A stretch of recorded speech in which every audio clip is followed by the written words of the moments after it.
Hey, Karen, thanks so much for having me today. And yes, I did tell Karen that we needed this because I knew that I needed this. I knew that I needed some more guidance and leadership than what I was. Look, our coaches are awesome, but they're all dudes. Okay. I have to go up 4 levels to get to Karen. And I needed more women, more female mentorship in my life. But which is funny because what I'm going to talk to you about today, I'm relating everything to football because our family is very much a football family, at least 4 out of 5 of us are. Okay. We love football. We did not go to Cancun this year because our sophomore in high school is playing varsity football.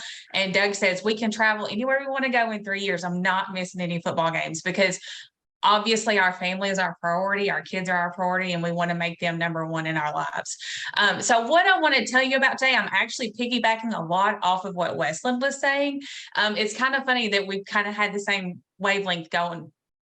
Like I said, mine's a football metaphor, I guess is what you would say. So I've watched lots of football in my life. And if you've ever watched a football game, I've seen it at all levels. I've seen it pee-wee, junior high, high school, college, even some pros do it.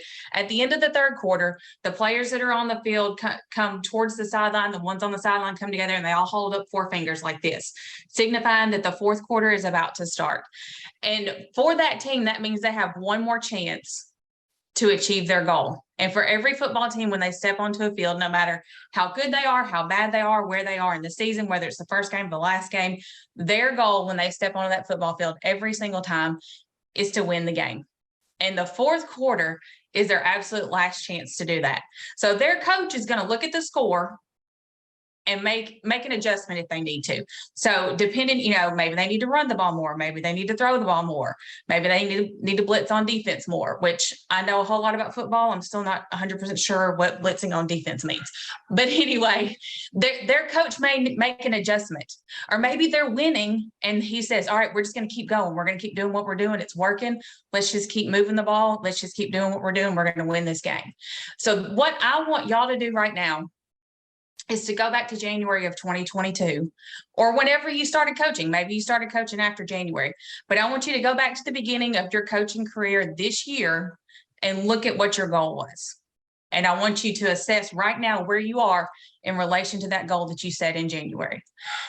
Now, I don't want you to adjust the goal. We never adjust the goal. The goal is to never say, oh, well, we're not going to win this game. I'm going to give up. I want you to adjust your action if it's necessary. So how close are you to that goal that you had in January? What was it? Was it a health goal, a business or a rank goal? Did you have an income goal, a goal for giving or travel or volunteering or paying off debt? Whatever your goal was at the beginning of this year, how close are you to that goal now? Did you get really close and then get sidetracked? Or did you hit your goal already before the end of the year? If you did, congratulations. Not many people get to do that. If you did hit your goal already, it's time to set a new one. Ask yourself, what's next? Okay. If you're not quite to that goal yet, maybe you need to adjust your action. Maybe you need to increase your action. Whatever adjustment you need to make to get to that goal, I want you to take a really hard look at it. You don't have time for that right now. Take 10 to 15 minutes later.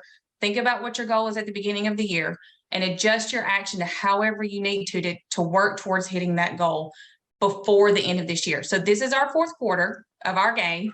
But the good news for us is, as health coaches, a brand new game starts again in January. And I can tell you, this is our 5th fall as Optavia health coaches. And I'm a little bit like Jansen. Doug is the one that got us started with this health program and coaching and everything. I came into it later, but I've been observing ever since the beginning. Okay. So this is our 5th fall as health coaches. And I can tell you in January, there's 2 different types of coaches. There's one coach that's going to say, oh my gosh, this is amazing. There's people coming out of the woodwork to work with me. I'm so busy. I've got all these calls lined up and all of these people want to work with me as clients and they're jumping on as business partners as well. And then there's another kind of coach that's going to say, y'all are full of baloney. Nobody wants to work with me. Nobody wants to get healthy and nothing's happening with my business. So what's the difference between the 2 coaches? It's all about the action that they take right now in this fourth quarter. Okay. The ones that continue to post daily, I don't have to go through everything, your business building activities, but the ones that continue with their business building activities, the ones that keep their health on point, and for goodness sakes, the ones that are taking care of their current clients right now are the ones in January that are going to be busy.